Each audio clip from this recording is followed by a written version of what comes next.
Bueno, entonces vamos a ir retomando lo que dijimos la clase pasada, siguiendo, o el encuentro pasado, mejor dicho, siguiendo con este ritmo de trabajo que venimos de pensar y repensar este texto que tiene que ver con el ABC de la educación. Yo les he mandado en la semana material que tiene que ver con las redes de poder de Foucault, qué es una dialéctica, y que tiene que ver con empezar a pensar que el saber se construye comunitariamente, socialmente. Miren, desde esa perspectiva, antes que nada, perdón, y ahora sí que nos están grabando, le quiero agradecer a Leonardo y le quiero agradecer a Leonardo que pudo grabar el audio las otras veces y lo subió y que fue genial, lo pudimos escuchar todos por WhatsApp. Y también agradecerle a Dana que nos aportó ese material que ella está haciendo del curso de neurociencia, que es un material muy interesante. Está en el grupo del WhatsApp para todos aquellos que quieran leerlo. Es fascinante porque eso también nos va ampliando miradas y posibilidades en cuanto a la educación. Volviendo al trabajo nuestro, acuérdense que la educación es una construcción. Yo les había dicho en la clase pasada que la construcción es un acontecer. La educación no está en los libros, no está en los profesores, no está en los estudiantes, no está en la escuela, que ahora está vacía, no está ahí la educación. La educación está cuando todos esos elementos se conjugan con una intencionalidad, con la intencionalidad de aprender, en primer lugar, y con la intencionalidad de enseñar. Estos dos conceptos, aprender y enseñar, no son correlativos, porque la enseñanza tiene una dirección, si ustedes quieren, que vaya afuera hacia adentro, y el aprendizaje es una acción interna, totalmente subjetiva, y que tiene que ver con, primero, la voluntad de querer aprender algo, luego con las posibilidades y, por sobre todas las cosas, con la intención de aprender. Yo puedo enseñar y no necesariamente mis estudiantes van a aprender. O puedo enseñar un contenido y mis estudiantes, además de ese contenido, van a aprender porque tienen la intención de aprender. Y van a aprender no solamente los contenidos que yo enseñe, sino también van a aprender los modos que yo tengo de relacionarme con ellos. Van a aprender mis actitudes y van a aprender esa relación cognitiva que establecemos. Lo van a aprender. Luego ese aprendizaje puede ser positivo o negativo. La experiencia puede ser positiva y negativa. De todas maneras, el estudiante lo aprende. Si miramos nuestra historia, nos vamos a dar cuenta que tenemos un vasto universo de experiencias positivas y negativas que han atravesado nuestra experiencia, nuestra formación educativa desde el jardín de infantes, y que de alguna forma nos han hecho ser lo que nosotros somos. La educación nos da identidad. La identidad se construye a lo largo de toda la vida. Y por sobre todas las cosas, la educación construye identidad. Yo soy los textos que he leído, pero también soy los docentes que he tenido. Soy la bibliografía que me han dado. Soy las instituciones por las cuales he pasado. Todos esos elementos hacen que yo sea como soy hoy en la actualidad. Soy mis compañeros y el aporte, la intelectualidad, la originalidad, la construcción emocional que ellos han hecho conmigo, también a mí me ha dado una identidad. Entonces, muchas de las cosas que nosotros somos tienen que ver con el aporte de otros y otras.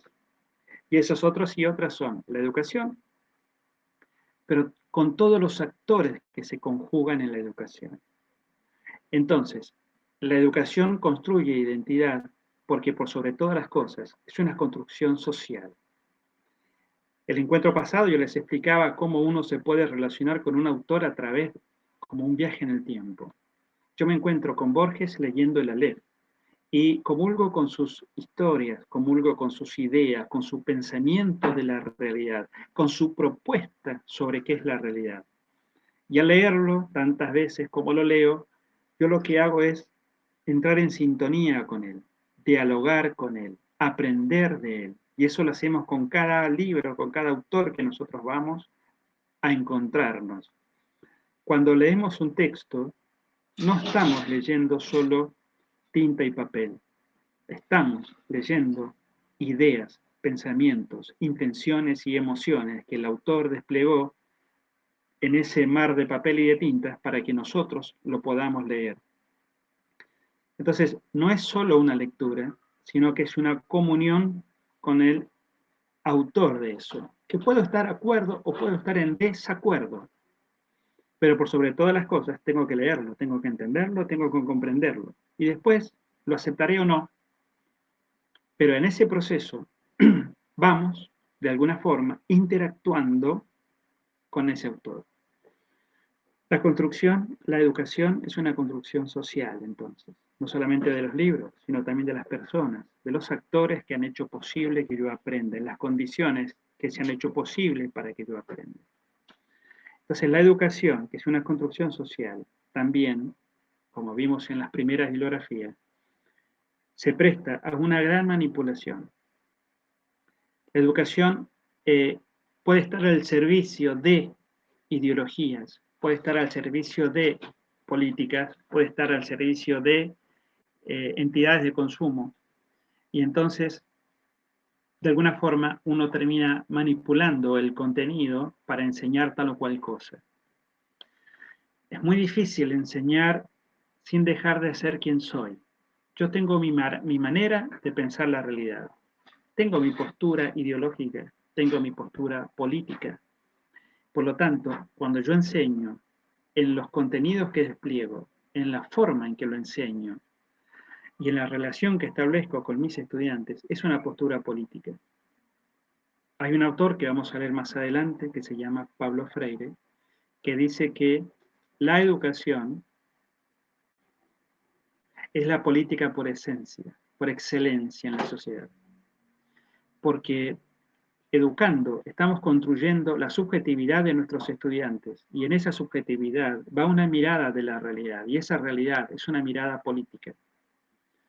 Fuera de todo partidismo, la educación es una construcción política, es una construcción social y es una construcción política. Insisto, no tiene que ver con los partidismos, tiene que ver cómo nosotros de alguna forma construimos subjetividades de nuestros estudiantes para un futuro, para una sociedad futura, en la cual posiblemente nosotros, como sujetos y sujetos, no estemos. Es decir, yo les enseño a ustedes contenidos, mi propia perspectiva, los autores con los cuales trabajamos, para un futuro en el cual ustedes van a ser docentes, en el cual posiblemente yo ya no esté. Esa es la paradoja de la educación. Preparamos para un futuro en el cual muchas veces nosotros no nos va a tocar protagonizar.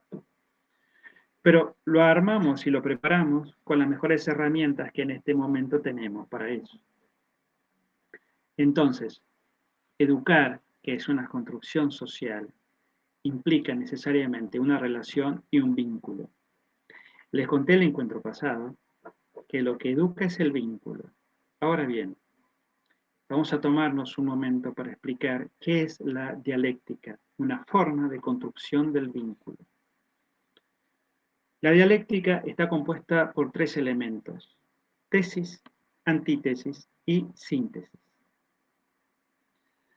La tesis es algo que uno propone. La antítesis es la propuesta contraria a esa tesis. En el encuentro de la tesis y de la antítesis surge la síntesis. Voy a poner varios ejemplos. En el encuentro de lo frío y lo caliente surge lo tibio, una realidad distinta a las dos anteriores, que de alguna forma estaba y no estaba en cada una de ellas. ¿Surge de qué? Surge del encuentro. De ese encuentro aparece una síntesis que de alguna manera sintetiza los dos elementos anteriores. Eso sucede en nuestra manera de pensar. Nosotros somos una tesis. Cada vez que tenemos un pensamiento sobre algo, tenemos una postura. Esa es la tesis. Cada vez que viene un conocimiento nuevo a nosotros, de cualquier índole se transforma en la antítesis. Es decir, eso nuevo y distinto que de alguna manera tengo que aprender.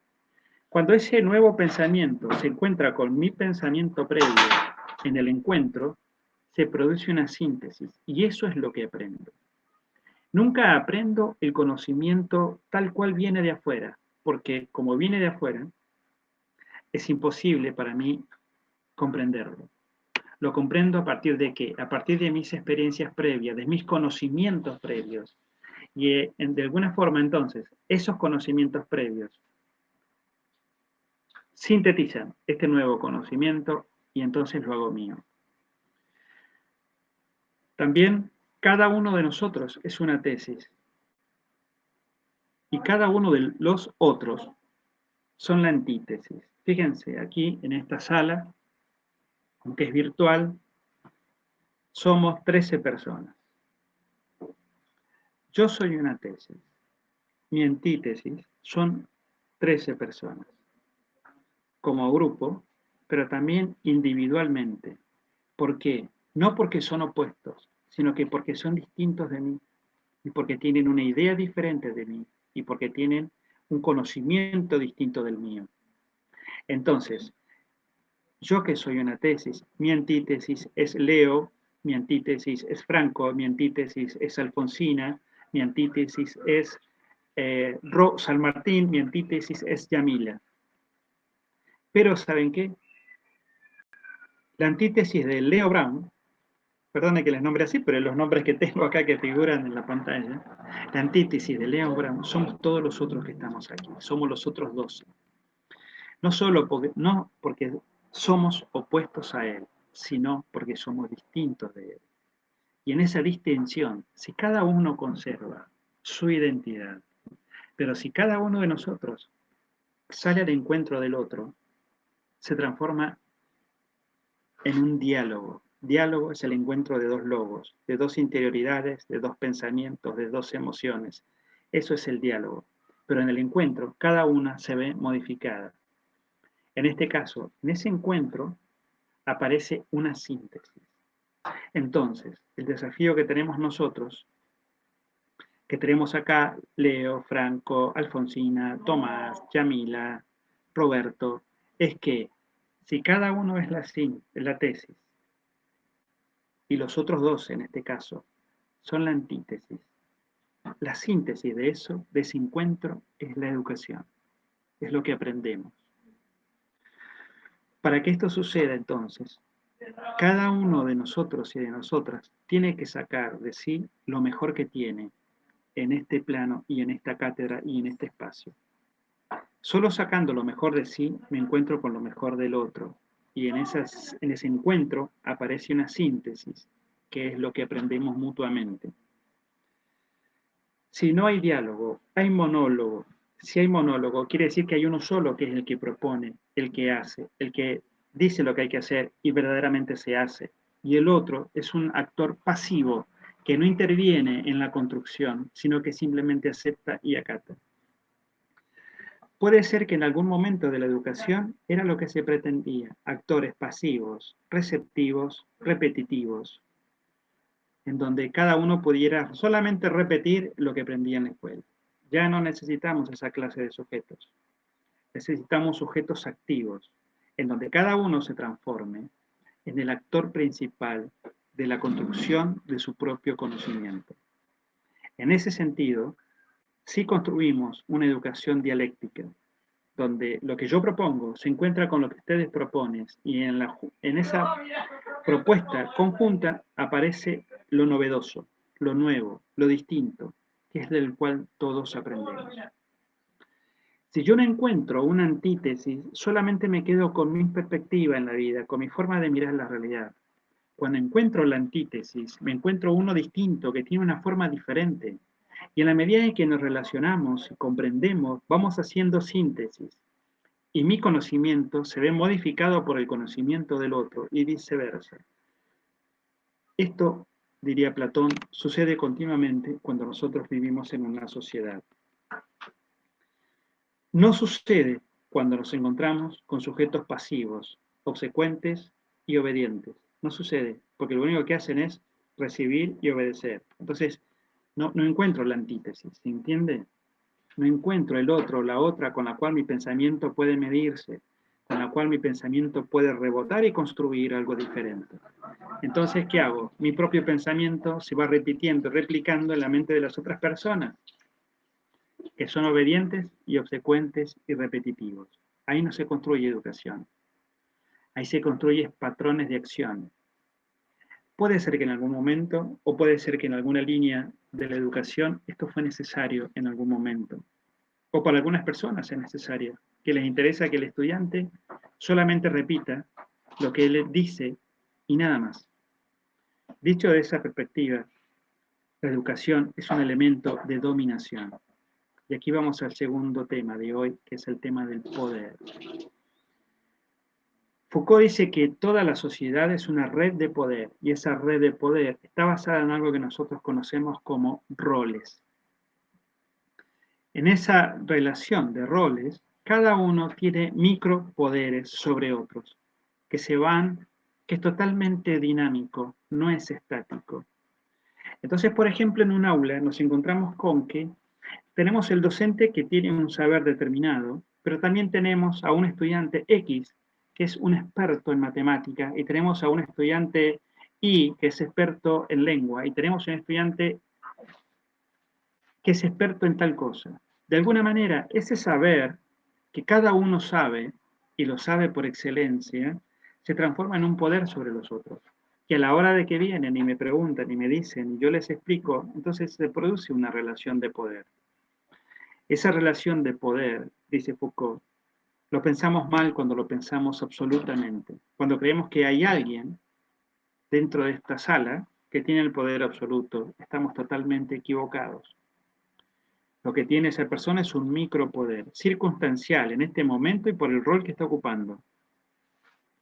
Pero fuera de este lugar, fuera de este ámbito relacional en el cual nos encontramos, cada uno tiene micropoderes que actúan y se ejecutan sobre las otras personas continuamente. Quien no ve así la relación de poder, la está viendo equivocadamente, dice Foucault. Volviendo al ejemplo anterior, si solamente yo ejerzo mi forma de ser docente de una manera unidireccional, con un monólogo constante, y lo único que pretendo es que mis estudiantes sean obedientes, obsecuentes y repetitivos, ahí estoy ejerciendo el poder como dominación. ¿Habrá otra forma de concebir el poder? Dice Foucault que sí, que es concebir el poder como posibilidad. Si yo puedo hablar, y como puedo hablar, les doy a ustedes las palabras, y ustedes pueden hablar y opinar continuamente sobre lo que estamos opinando. No solamente les doy la palabra, sino que además les doy confianza para que lo que ustedes digan sea tomado en cuenta. Y en el plano de las opiniones, mi opinión es tan valiosa como la de cualquiera de ustedes. En esa relación, entonces, establecemos un poder como posibilidad. Y si yo puedo leer, entonces les transmito a ustedes esa posibilidad y ustedes pueden leer. Y no solamente leer, sino después criticar lo que leen, incluso criticar lo que yo mismo estoy diciendo. Y en esa relación de poder, dice Foucault, se va construyendo un poder comunitario, porque no es un poder de dominación, sino es un poder de posibilidad. Y en la medida en que todos tenemos esa posibilidad de ser, somos poderosos, nos empoderamos. Entonces, uno tiene que concebir que dentro de la escuela y la institución necesariamente hay una relación de poder. Usted, como docente de una institución, como docente de un grupo de estudiantes, va a tener que llevar adelante ese poder. O sea, de usted depende, de su elección depende, de que ese poder se transforme en una dominación hacia sus estudiantes o se transforme en una potencialidad de posibilidades para sus estudiantes. ¿Quién decide eso? Usted, como docente. No hay otra forma. Podrán haber programas, podrán haber lineamientos, podrán haber todo lo que usted quiera en cuanto a lo administrativo, pero el que decide cómo ejercer la relación y el vínculo con los estudiantes es usted, es el docente. Entonces, cuando hablamos de redes de poder, uno tiene que entender eso. Si uno empodera a los estudiantes, le da la posibilidad de que ellos sean protagonistas de su propia formación y de su propio aprendizaje, de que puedan leer, de que puedan opinar, de que puedan criticar, porque haciéndolo están aprendiendo a ser. Si yo no les concedo nunca la palabra a mis estudiantes, es muy posible que después, cuando yo les diga, bueno, a ver qué opina sobre tal cosa, no sepa qué decir. Mejor dicho, sepa qué decir, pero no se anime a decirlo, porque yo no lo eduqué en poder expresar sus ideas. Y ahí sí, el que tiene la responsabilidad es el docente, de generar ese vehículo a través del cual se construye una identidad social en la cual las personas puedan no solamente pensar, sino también puedan expresar sus ideas y que esas ideas puedan ser tomadas como valiosas. Eso se aprende a escuchar, se aprende a hablar, se aprende a defender su postura, se aprende a defender sus ideas, se aprende a ejercer el poder. Entonces, el aprender o el iniciar este proceso de aprendizaje en este momento implica que usted vaya empoderándose como estudiante, como el único protagonista de su aprendizaje. En ese sentido, todo lo otro es un instrumento. Los libros que leemos, los docentes, este docente que les está hablando, la escuela que los contiene, es un instrumento. ¿Un instrumento para qué? Para que usted aprenda. El docente no tiene el saber, solamente tiene una propuesta de saber. Es el estudiante el que acepta esa propuesta y la experimenta. Y en ese sentido aprende. De otra forma, el docente puede hacer malabares, sin embargo, si el estudiante no tiene la voluntad de aprender, no va a pasar nada. Entonces, el aprendizaje es algo que sucede en un plano subjetivo. Y en la medida en que nosotros vamos abriendo esa posibilidad de aprendizaje a un docente, a una bibliografía, pero también la abrimos a nuestros compañeros y compañeras que pueden aportarme cosas valiosas para mi propia formación, mi conocimiento se potencia al infinito. A eso hay que animarse. Hay que animarse a ser constructivos, constructivos con otros y con otras, a que el conocimiento no es algo que yo lo tengo para mí. Acuérdense cuando íbamos a la escuela primaria y nos tomaban una evaluación, y en la evaluación uno ponía la manito así para que nadie vea lo que estoy escribiendo, como si el saber me perteneciera. El saber no es mío, el saber se socializa. Es más, aprendemos mucho más cuando lo socializamos. Con esto tiene que ver la propuesta que hice al comienzo de esta conexión, de que en la medida en que nosotros aprendamos a evaluarnos y preparemos la mejor evaluación posible para mí y lo pueda socializar, ese conocimiento potencia el conocimiento de nuestros compañeros y compañeras. Y viceversa. Si acepto la producción de ellos como una producción valiosa y como el mejor exponente, hace que yo también lo acepte como algo valioso para mí. La educación consiste en eso, en romper esas barreras del egoísmo, de pensar que yo tengo un conocimiento y que te hago un favor si te lo doy. No, no te hago un favor. Me enriquezco cuando te lo doy. Me hago un favor a mí mismo, compartiendo lo que sé, lo que conozco y compartiendo mi propia experiencia. El conocimiento se construye socialmente. Y por sobre todas las cosas, el conocimiento teatral se construye socialmente. No hay teatro sin un grupo de teatro, no hay teatro sin espectador. En ese sentido, uno tiene que fortalecer los vínculos y fortalecer las relaciones que establece. Ahora, ¿cómo fortalecemos esos vínculos? Por un lado, lo cognitivo y por otro lado, lo emocional. Lo emocional debe ser las vías a través del cual transita el conocimiento. Si yo soy una persona inestable emocionalmente, que me enojo con facilidad, es posible que mis clases sean muy sufridas por mis estudiantes, porque esa irascibilidad hace que uno termine a veces temiendo al docente, temiendo que se enoje. Y si yo temo, si yo siento temor, el organismo reacciona de manera diferente. El organismo está a la defensiva, y si está a la defensiva, está en una posición de rechazo. Y si es rechazo, no hay aceptación. Y si no hay aceptación, no hay aprendizaje.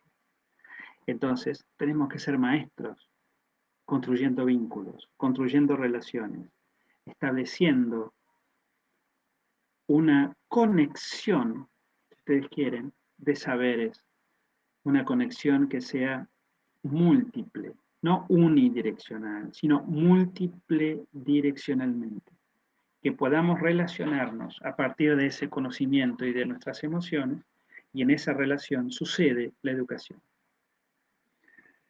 Otro elemento que vamos a trabajar es que, ya dando pie a los textos que vienen, es que nosotros generalmente hemos nacido a una cultura en donde nos encontramos dentro de esa cultura una institución que es escuela.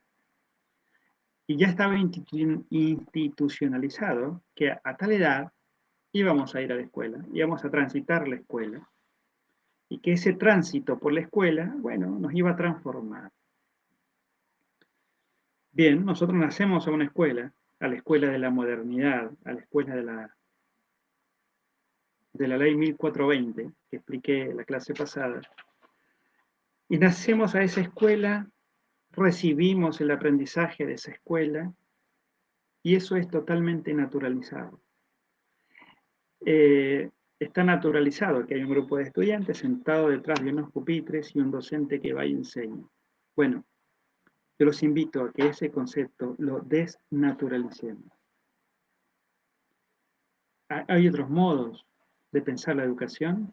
Por supuesto que sí. ¿Hay otros modos de establecer relaciones con nuestros estudiantes? Por supuesto que sí.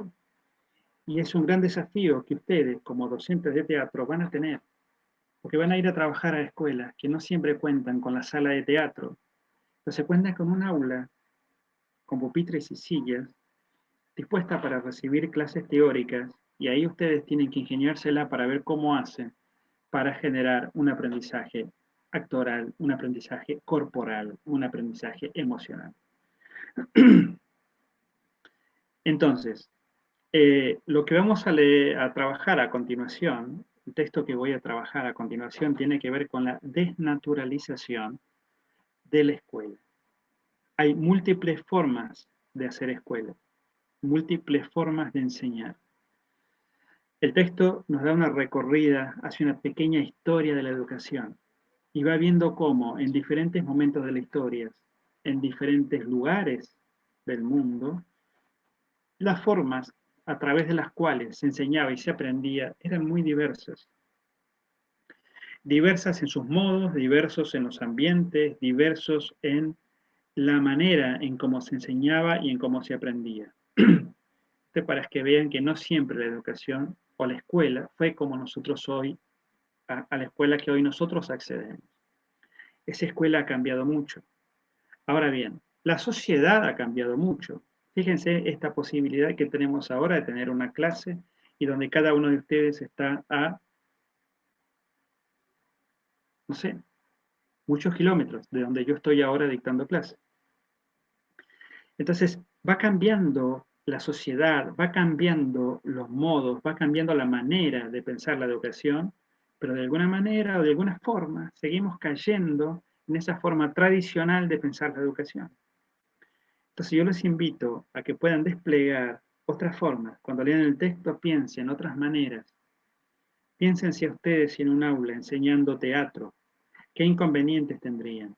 ¿Qué posibilidades tendrían? Ahí nos encontramos con eso que dice el texto de límites y posibilidades. Donde están los límites, están mis posibilidades. Entonces, ¿cómo me enfrento a esos límites y cómo genero mis propias posibilidades? Se van a encontrar con, la mayor parte de las veces, con una escuela tradicional, en donde vamos a ir a enseñar teatro. Y es muy posible que nadie sepa qué es el teatro hasta que nosotros vayamos a enseñarlo. Entonces, ¿cómo hago para aprender? ¿Cómo hago para enseñar? ¿Cómo hago para hacer una propuesta educativa en un ámbito que no está adaptado para eso? Hay que adaptar ese ámbito a mis propias necesidades. Acuérdense de Piaget, que dice que la inteligencia, ¿qué es la inteligencia? Es la manera, es la posibilidad que tenemos de adaptarnos a situaciones nuevas. La educación nos presenta todos los días de nuestra vida situaciones nuevas, continuamente. Entonces tenemos que ser personas brillantemente inteligentes, adaptándonos continuamente nuestros contenidos, adaptando nuestras emociones, adaptando nuestras corporeidades a una manera totalmente dinámica y fluyente de lo que es la educación. Cuando no aceptamos eso, nos transformamos en repetidores. Repetimos lo que dice un autor, repetimos lo que dice un profesor, repetimos lo que dijo mi maestra. Y entonces soy un buen repetidor, pero no soy un buen educador. Educar significa potenciar al estudiante. Y para eso tengo que ser muy creativo. Y no aprendo a ser creativo repitiendo la creatividad de otros. Aprendo a ser creativo animándome a crear, rompiendo posibilidades y generando continuamente nuevas posibilidades. Tengo que desnaturalizar mi manera de aprender para poder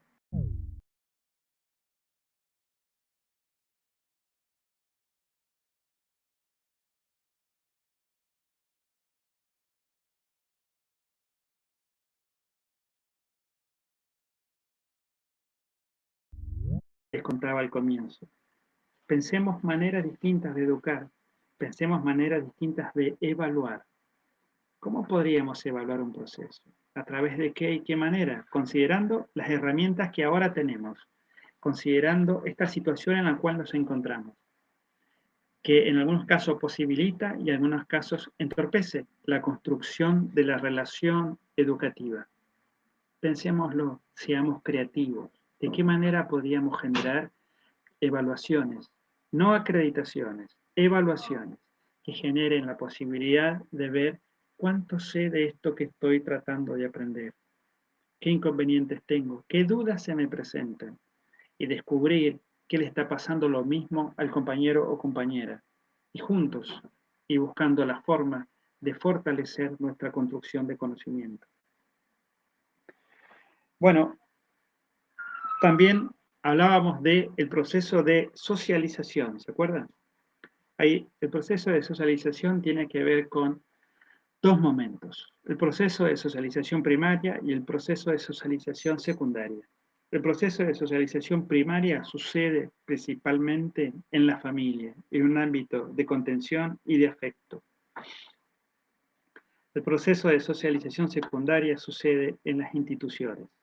La primera institución es la escuela, pero después vamos a tener que llevar ese proceso de socialización a todas las otras instituciones donde nosotros vayamos a generar algo que se llama trabajo. Cuando vayamos a trabajar, tenemos que también adquirir ese proceso de socialización en el ámbito en el cual yo voy a trabajar. El proceso de socialización primaria está atravesado por lo afectivo. Es decir, hay un vínculo afectivo entre los protagonistas que generalmente sucede en el ámbito familiar. Sea cual fuese el concepto de familia que ustedes tengan, que también es muy diverso, sucede en ese ámbito familiar, donde hay un lazo afectivo. El segundo momento de socialización tiene que ver con introducirme en un mundo ajeno a mí, en un mundo de extraños, en el cual voy a ir generando aprendizajes. Diría Piaget, esos aprendizajes tienen que ver con adaptaciones, adaptándome a esa situación.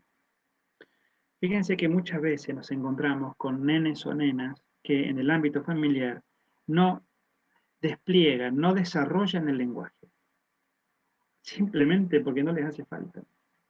El nene o la nena dice tatá, y la mamá ya sabe que eso significa que quiere galletas que están en la alacena dentro de la lata de cartón que tiene la galleta de chocolate.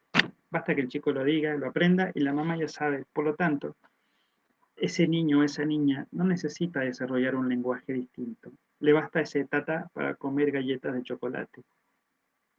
Pero cuando va a un jardín de infantes por primera vez, a se encuentra con la dificultad que él va a decir tatá y todo el mundo le va a mirar y le va a decir, ajá, ¿y eso qué es? Y ahí nos encontramos con algo que se llama frustración. Algo que era muy bueno en un lugar es totalmente obsoleto en otro. Y no puedo satisfacer mis necesidades porque nadie me entiende. Entonces tengo la necesidad y la obligación de generar algo que se llama lenguaje y desplegar ese lenguaje. Entonces, ese lenguaje hogareño ya no me sirve para este otro lenguaje, entre comillas, académico. Y entonces tengo que empezar a crecer, a adquirir nuevas palabras, a adquirir nuevos modos, a adquirir nuevas maneras de relacionarme con otros y otras, que en el fondo van a hacer crecer mi propia subjetividad. Pero, diría Piaget, si no nos encontráramos con ese inconveniente, tendríamos 30 años y diríamos, tata, para comer galletas de chocolate. Entonces, ese proceso de socialización que se da en estos dos momentos, llamémosles así, es fundamental para el desarrollo de las personas, es fundamental para nuestra propia subjetividad. También es fundamental ver qué respuesta tenemos ante el fracaso, porque crecer implica necesariamente, continuamente, ir enfrentándonos con el fracaso de algo que aprendemos y que de repente ese aprendizaje se transforma en obsoleto para algo que queremos adquirir y entonces tengo que aprender un conocimiento nuevo y así sucesivamente. Y en la relación educativa, permanentemente, es ensayo-error de si estos contenidos, si esta bibliografía, si esto que voy a proponer, si esto que digo, al estudiante le sirve, le entiende, me comprende, y si no lo hace, tengo que buscar perspectivas nuevas y nuevas variables y nuevas metodologías y nuevas didácticas, hasta que finalmente logro que un grupo o algunos o algunas puedan ir entendiendo qué es lo que yo intento proponer como conocimiento a ser aprendido. Entonces, estas dos socializaciones son muy importantes a tenerlas en cuenta. Sobre todo si alguna vez les toca trabajar en los primeros años de la escuela primaria, por ejemplo. Ustedes van a ser partícipes de ese proceso, mejor dicho, de esa bisagra, de ese proceso de socialización. Y esto es muy importante a la hora de nuestros conceptos de educación, porque, insisto, ahí es donde nosotros aprendemos no solamente contenidos, no solamente eh, adquirimos cultura, sino por sobre todas las cosas también aprendemos comportamientos. Entonces, si yo me encuentro con docentes que lo único que pretenden es que yo esté callado, sentado y repitiendo lo que ellos enseñan, bueno, así yo voy a entender y voy a aprender que es la manera de ser en la escuela. Entonces, ¿a qué uno va a la escuela? A estar sentado, a no hacer preguntas, a repetir lo que me dicen y a estar en silencio. Esto se llama domesticación, porque no solamente generamos una manera de pensar, sino también generamos una manera de actuar. Diría Foucault, una manera de domesticar los cuerpos. ¿Cómo uno se imagina un cuerpo en la escuela? Y uso esa palabra, cuerpo, literalmente, sobre todo ustedes que son actores. Cuerpo.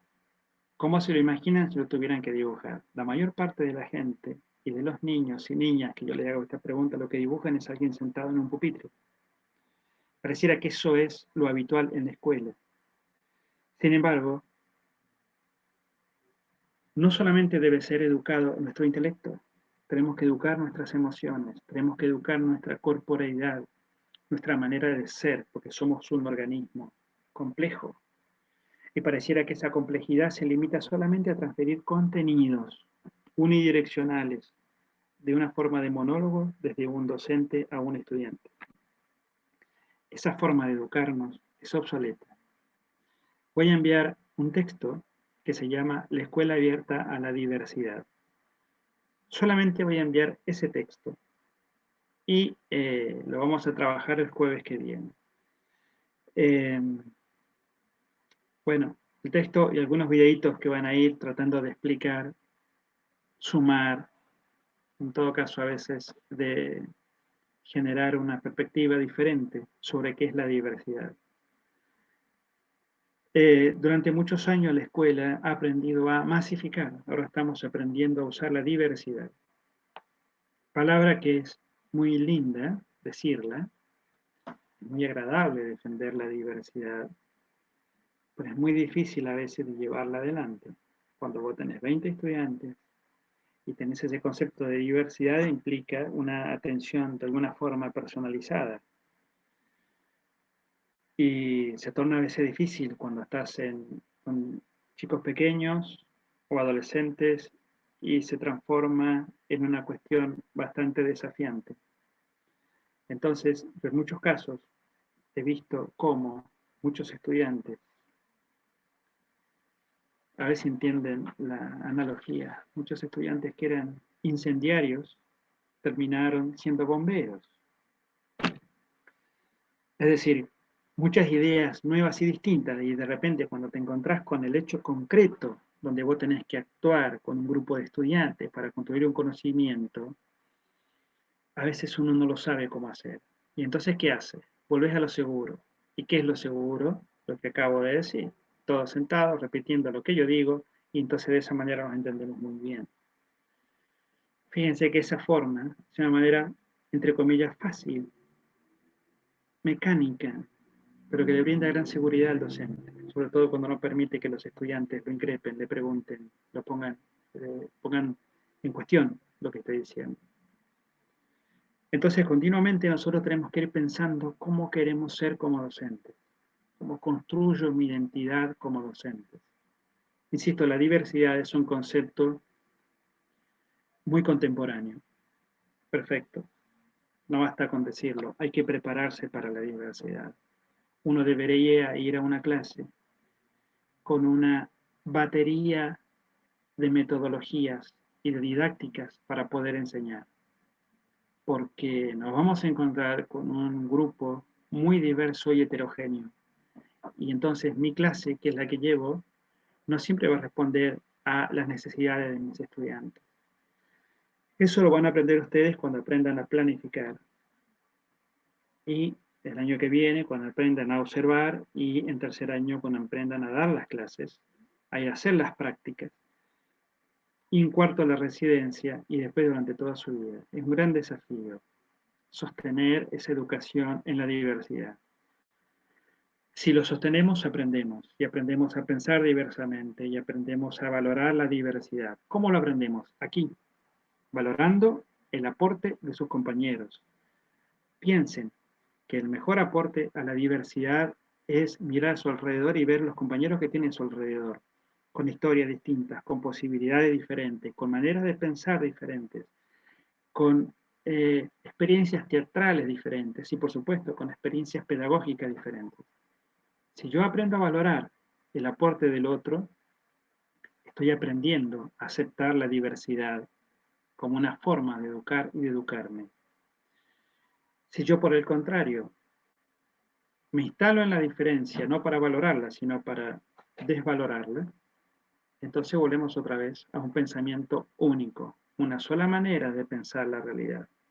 Ese texto que van a leer dice que la escuela, que es el gigante pedagógico, imparte por doquier una sola manera de pensar la realidad y nos lleva y nos impulsa a un pensamiento único, a una sola forma de ser. Yo los invito a que nos posicionemos en el hemisferio contrario, a romper ese pensamiento único, a pensar diversamente, a aceptar la diversidad. Pero eso no se aprende cuando te entregan el título, se aprende mientras vas ahora formándote diversamente. Entonces, aprendan a aceptar, aprendan a abrir su pensamiento a las nuevas propuestas, a las nuevas posibilidades, a los materiales que sugieren sus compañeros, a las películas que sugieren, a los autores que sugieren. Denles una mirada, porque es una mirada del otro sobre una realidad. Y a veces mirar con la mirada del otro enriquece mi propia mirada. Bueno, miren, más o menos hemos hecho un repaso por los textos que hemos trabajado y por los textos que vamos a trabajar. Yo les invito a que lean el texto de la Escuela Abierta a la Diversidad. Voy a mandar, tengo el libro completo y vamos a trabajar de ese libro posiblemente 1 o 2 capítulos a lo largo de este curso. Pero, como dicen los compañeros y compañeras, a veces mando el texto completo para que el que quiera la Escuela Abierta a la Diversidad, Tomás. Tengo los capítulos y el libro, así que voy a mandar los dos, especificando bien qué es lo que vamos a trabajar. Por eso un libro fascinante, para que uno lo pueda leer completamente. Son 4 capítulos, y los 4 capítulos son imperdibles, pero no vamos a leer todo el libro, ¿está bien? Vamos a leer algunas cosas que nos interesan, que nos van a ayudar a dinamizar la manera de pensar la educación. Bueno, creo que he sido bastante abarcador en este discurso, así que me gustaría escucharlo a ver si hay alguna pregunta con respecto a esta síntesis que acabo de hacer. ¿Duda? Dale. Hola, profe. Yo quería preguntarle si, porque estuve viendo los videos sobre dialéctica y todo eso, ahora me quedó un poco más claro con lo que usted explicó en la clase, pero en un principio como que no me terminaba de cerrar y el tema de que había la dialéctica de Heráclito y la dialéctica de Platón y de Marx y de Hegel y todo, entonces como que no me quedaba muy claro eso. Y quería pedirle si tenía bibliografía para que nos mande de la dialéctica, de lo que tenga que ver con el programa nuestro y eso. Y por ahí, bueno, yo estuve leyendo, pero no sé si algo de ay, no me sale la... eh, no me sale el nombre, de Michel, ¿cómo es el apellido? No, no me sale pronunciarlo. ¿Foucault? Sí, Foucault, ahí está. Tengo problemas con ese apellido, nunca lo puedo pronunciar bien. Bueno, y sobre él también algo de que nos sirva a nosotros para esta materia, obvio. Porque yo estuve buscando y encontré muchísimo, pero no sabía qué era lo que nos servía para esta materia. Bien, yo había citado que íbamos a trabajar de Foucault las redes de poder. En este texto que envío sobre la diversidad lo trabajan ahí a ese mismo texto. Foucault lo que tiene es una producción fascinante que nos invita a pensar cómo nos relacionamos socialmente, sobre todo cómo llevamos adelante el poder. Y él va hablando de cómo la escuela responde a ese poder que a veces es llevado adelante por un grupo de personas, entre comillas, poderosos. Entonces él hace ver que no son tan poderosos como parece, porque en realidad es una red de poder. Eso lo vamos a estudiar más adelante, cuando hablemos de Pablo Freire. Vamos a trabajar 2 autores ahí, Pablo Freire y Vygotsky, y ahí vamos a profundizar el concepto de la dialéctica. De Foucault tomaríamos las redes de poder, que en realidad es un artículo breve, simple, conciso, y él explica esto que acabo de decir, de que el poder en realidad es una red que sostiene a la sociedad. De ahí en más, libros de Foucault son lindísimos todos para leer, explicar. Lo que pasa es que a veces es muy técnico, él es sociólogo. Entonces, hay algunas cuestiones que son difíciles de entender. Envío esta bibliografía y si ustedes quieren y lo necesitan, también por el grupo de WhatsApp van pidiendo y yo les voy mandando. Les voy a mandar algo que tenga que ver con la dialéctica, pero de un universo más cercano al nuestro. Ya lo anoté, así que gracias por la acotación. Foucault es genial, pero a veces también es difícil de entender, ¿entienden? Así que yo no enviaría más bibliografía de Foucault, de Michel Foucault, a menos que ustedes me lo pidan, y entonces podríamos enviar la bibliografía con algunas acotaciones, como venimos haciendo con todos los textos, para que lo puedan entender mejor.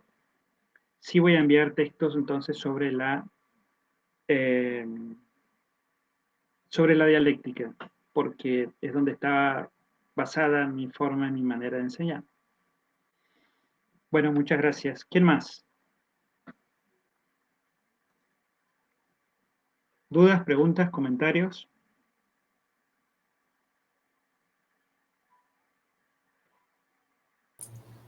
Yo por ahí quería agregar a lo que vos decías sobre el enseñar en la clase, ¿no?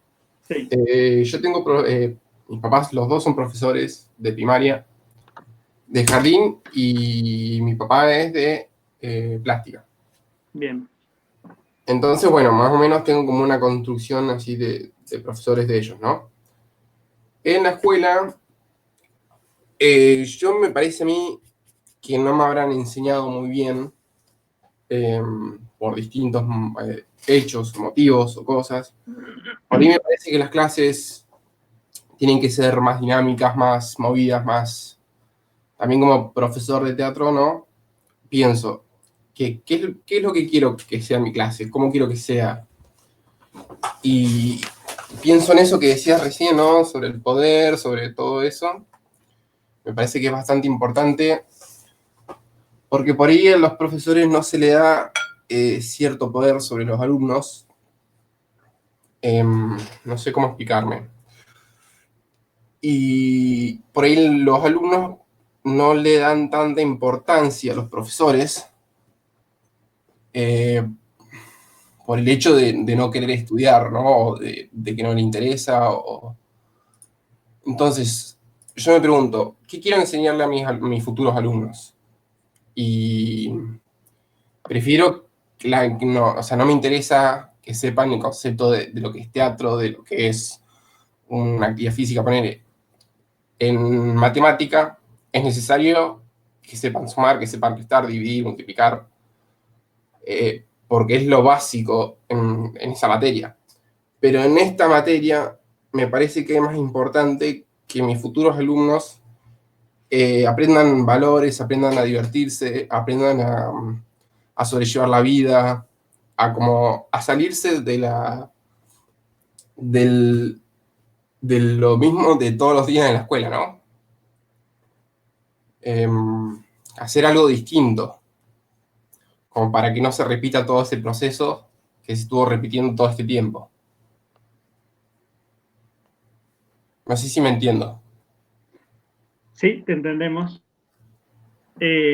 Gracias, Tomás. Miren, dos cosas. Uno, lo que dice Tomás, creo que todo lo tenemos y lo queremos hacer. El tema es pensar cómo, y ahí está la clave. Cómo uno puede lograr eso que en su momento ahora pretendemos hacer. Y para eso ustedes tienen 4 años que tiene que ver con la formación que ustedes tienen, donde no solamente, insisto, tiene que ver con aprender contenidos, sino también con aprender habilidades. Habilidades teatrales, si ustedes quieren, habilidades didácticas, metodológicas, pero también habilidades emocionales que construyan un vínculo. Porque todo esto que decía Tomás, usted lo tiene que armar en una planificación y esa planificación tiene que ser sistemática, llevada adelante, por ejemplo, a través de un año, y cómo un saber va generando otro saber y así sucesivamente, para que a fin de año el estudiante o la estudiante pueda tener esa experiencia placentera del teatro. Todo es un proceso. Siempre piensa en la educación procesualmente. Entonces, es cómo vamos nosotros generando ese proceso que se inicie en alguien y que después pueda continuar. Porque a veces uno piensa una clase, y una clase puede ser eventual. Ahora, cuando lo pensamos en un proceso, entonces hay que diagramar contenidos, dinámicas, metodologías que tengan que ver con lo que yo quiero, eso se llama objetivos, propósitos, perdón, que es lo que yo quiero que suceda con mis estudiantes, y después traducirlos en objetivos. Es decir, lo que yo pretendo que ellos quieran o puedan aprender. Eh, la propuesta está buena, lo que vamos a tratar de aprender nosotros a lo largo de este proceso es cómo eso se traduce en una planificación pedagógica, sistemática, en primer lugar. En segundo lugar, a lo que decía Tomás, esto de cómo darle a los docentes la importancia necesaria, hay algo que se llama autoridad. Autoridad viene de la palabra griega, perdón, la palabra latina, audire, que significa escuchar. ¿Quién tiene autoridad? El que es escuchado. Entonces, la autoridad no es algo que uno lo tiene porque sí. Yo por tener mi rol docente, yo puedo tener, como dije recién, poder. ¿Está bien? Dicho así, de la forma más cruda, uno tiene el poder, pero no es el poder de dominación, sino el poder como posibilidad. Ahora, dentro del aula, la autoridad es algo que uno tiene que construir, es algo que uno tiene que ganar. El que el estudiante quiera, desee y pretenda escucharnos. Si uno no tiene autoridad, se van a dar cuenta que por más que uno hable y hable y hable, el resto está en otra. No le interesa lo que está diciendo. Bueno, también uno tiene que desplegar estrategias y metodologías para poder desarrollar esa autoridad dentro del aula. Eso se aprende, no se inventa, se aprende. Y ustedes tienen 4 años para aprender esa posibilidad. Entonces, también tiene que ver cómo nosotros nos preparamos, insisto, no solamente en contenido, sino nos preparamos para construir un vínculo con nuestros estudiantes. Si hay vínculo, enseñamos. Si no hay vínculo, no se aprende. Entonces, si hay vínculo, hay autoridad y hay respeto mutuo. Y ahí es donde transita el conocimiento. Cuando no hay autoridad, no hay forma entonces de que el otro o la otra estudiante te recepcione como alguien válido dentro de su horizonte para ser escuchado o que tenés algo interesante para proponerle. Sobre eso también vamos a trabajar y sobre eso también vamos a hablar. Tengan en cuenta que esta materia que se llama pedagogía es una gran introducción a todos estos temas. Yo lo voy a plantear, en algunos los vamos a poder desarrollar, pero mucho de esto ustedes lo van a tener que ir desplegando a lo largo de todos los años de la carrera. Y van a ir aprendiendo cosas en didáctica especial, en sujeto de la educación, en la práctica 1, la práctica 2, la práctica 3, la práctica 4. Todo esto ustedes tienen que ir desplegándolo y aprendiendo. En definitiva, construyendo su propia identidad como docentes. ¿Ven?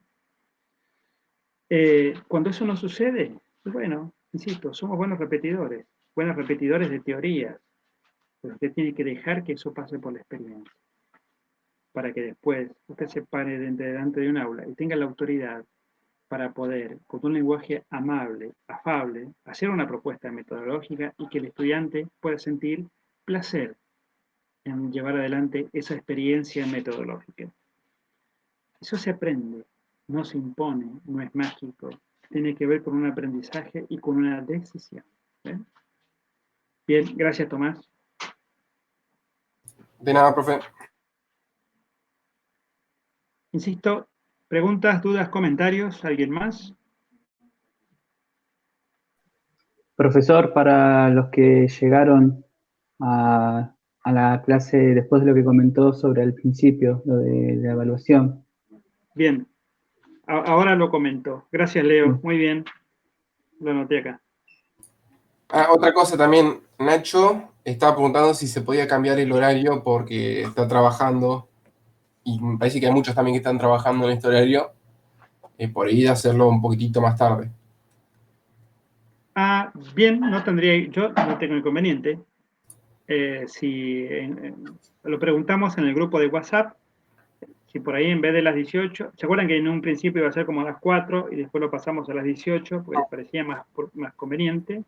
Yo no tengo problema de que lo pasemos más tarde, siempre y cuando sea ese cambio beneficioso para que varios puedan sumarse más. No hay ningún problema, ¿eh? Lo comentamos en el grupo de WhatsApp y ahí todos vamos opinando a ver cuál es el horario más conveniente. Si, no sé, quizás a las 20, quizás, ¿qué les parece? Sí, por mí no hay ningún drama. Habría que comentarlo en el grupo y ver qué opinan los demás. Yo sé que hay muchos que están trabajando a esta hora y bueno, por ahí no todos pueden. Perfecto. Dale, te preguntamos a ver si si a lo mejor en vez de las 18 nos encontramos a las 20 y ahí arrancamos. Gracias.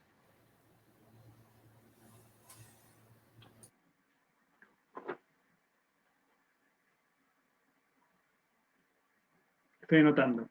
Miren, otra cosa que también habían propuesto algunos era de que, no habían propuesto, perdón, preguntaron, yo propongo que lo repensemos. En algún momento, o sea, presencialmente nosotros tenemos clases lunes y jueves. Luego, cuando empezamos a hacer estos encuentros virtuales, con un grupo de profesores de primer año decidimos tener por lo menos una clase semanal, un encuentro semanal virtual, como una clase virtual, por lo menos una por semana. Y es lo que yo he venido sosteniendo con ustedes. Me gustaría que también lo piensen si es conveniente sumarle el lunes o solamente quedamos con un encuentro semanal. De mi parte, no hay ningún inconveniente. ¿Está bien? Lo vamos a preguntar en el grupo de WhatsApp si lo dejamos solo el jueves o también le sumamos el lunes para tener estos encuentros y para hacer quizás una lectura más dinámica de los trabajos que venimos haciendo. Bien, ¿alguna otra duda o pregunta?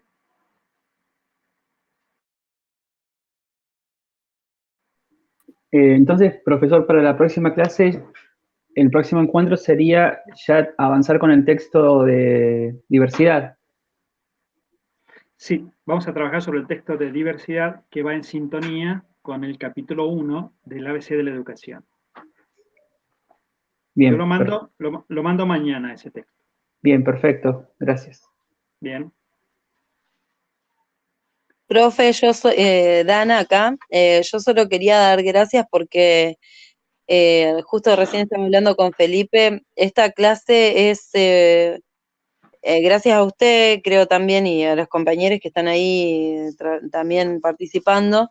Es súper enriquecedora. Le decía recién, qué linda clase, como que me quedo pensando todo el tiempo en lo que hablamos y me enriquece como persona, como mamá, como compañera, como amiga.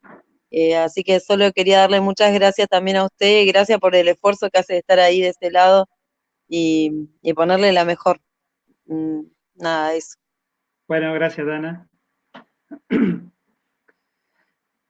Sí, a mí si hay algo que me gusta es dar clase, así que disfruto mucho de estos momentos que tenemos.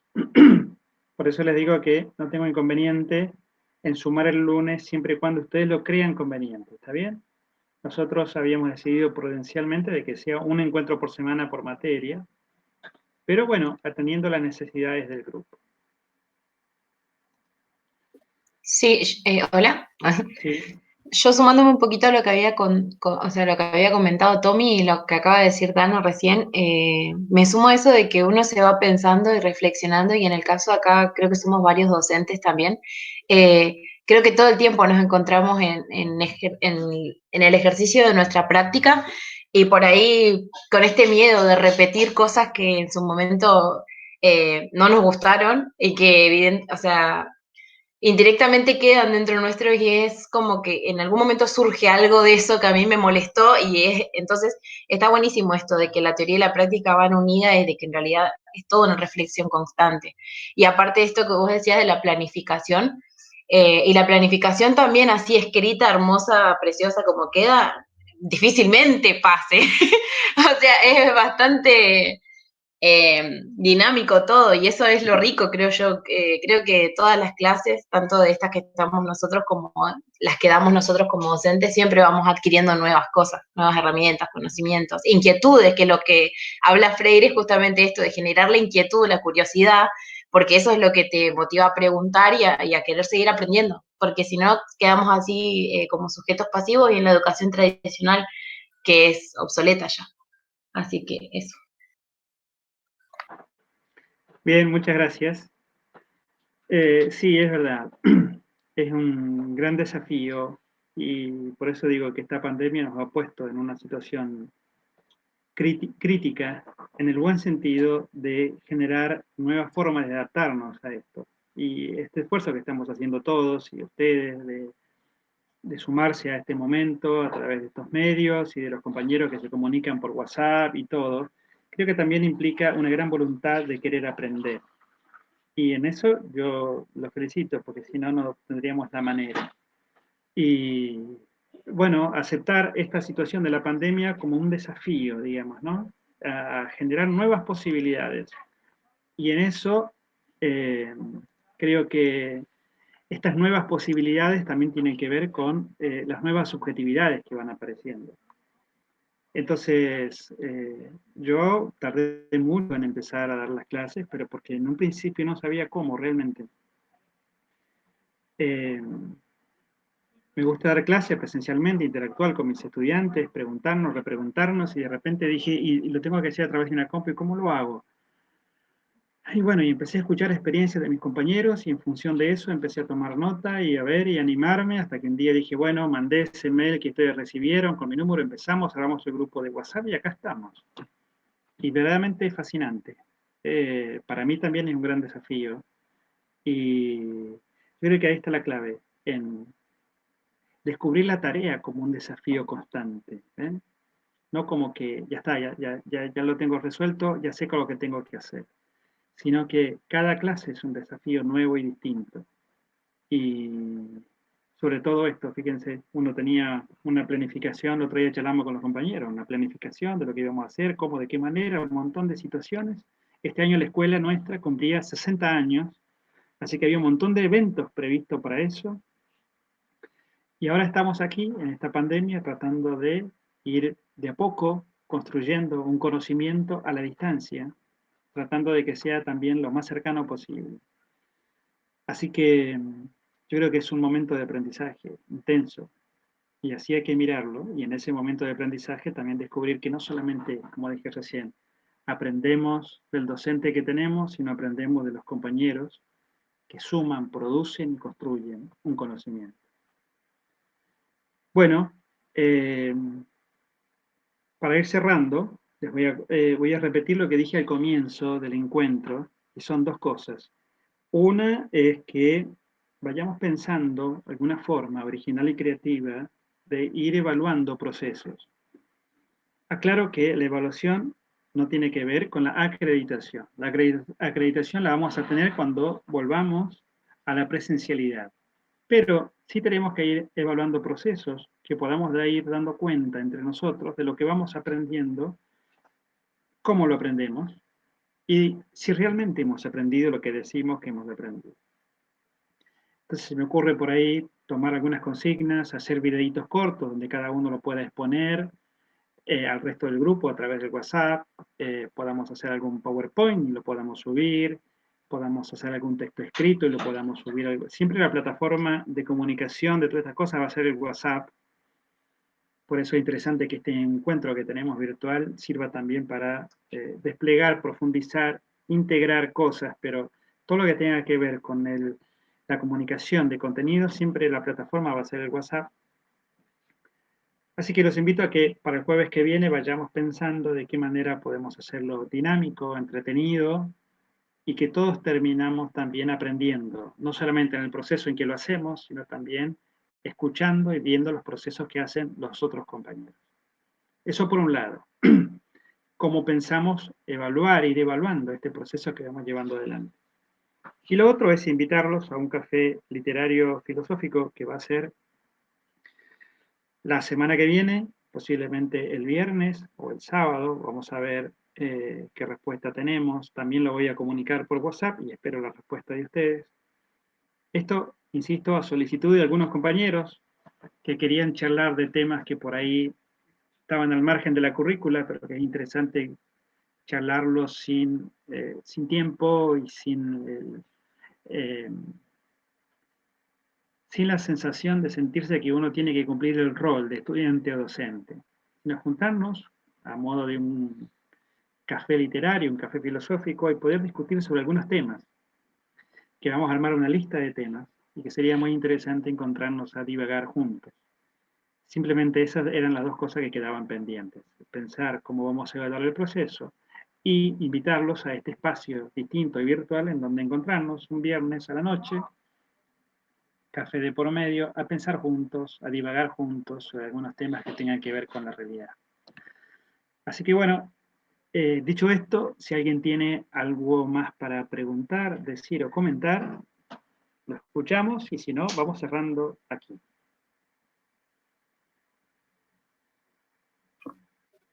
Yo preguntarle una cosita, pero más bien desde lo técnico.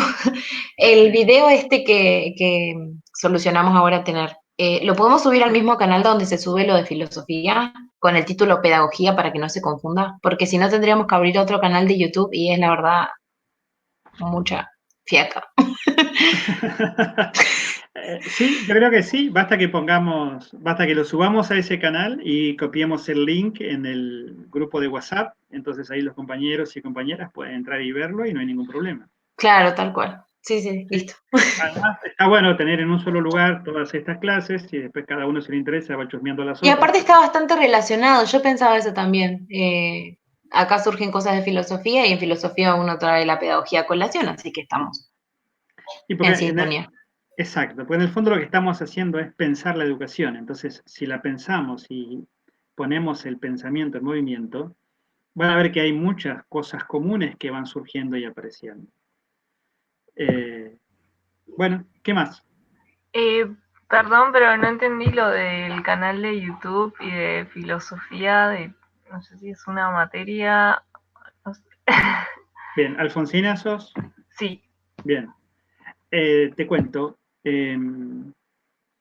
Con los compañeros de filosofía, yo tengo filosofía del arte en la carrera de artes visuales, en el profesorado, y con los compañeros hay un compañero que se llama Kevin, que también está con San Martín, y él lo que hace es grabar la clase, como la estamos haciendo ahora, y después lo sube a un canal de YouTube. Entonces, todos los compañeros que no pudieron participar o presenciar esta clase, directamente después entran a ese canal y lo ven. Y lo pueden ver el tiempo que quieran y cuantas veces quieran, que eso es muy interesante. Entonces, charlando sobre qué más podíamos hacer, lo que hizo los otros días Leonardo Brown fue genial, que pudo grabar el audio y lo subió al WhatsApp y estuvo espectacular. Y íbamos a probar ahora esta otra posibilidad de grabarlo, el audio y el video, y subirlo a un canal de YouTube. ¿Dónde? Al mismo canal donde estamos subiendo las clases de filosofía, pero digamos, ustedes tendrían que ver las de pedagogía. Las subimos como pedagogía clase 1 y ahí vamos subiendo las otras clases sucesivamente. Pedagogía clase 2, pedagogía clase 3, y cada uno las va siguiendo. También en ese canal se van a encontrar las clases de filosofía, que es la que va subiendo Kevin. Esta la sube Ro y la otra la sube Kevin al mismo espacio, digamos, porque es el espacio que ellos tienen y ceden para que sumamos las clases. Así que eso nada más. Después ellos lo que hacen es copiar en el WhatsApp el link, usted le da clic a ese link, inmediatamente le lleva a ese espacio de WhatsApp donde va a encontrar esta clase que estamos teniendo ahora. Bien, ¿alguna pregunta más?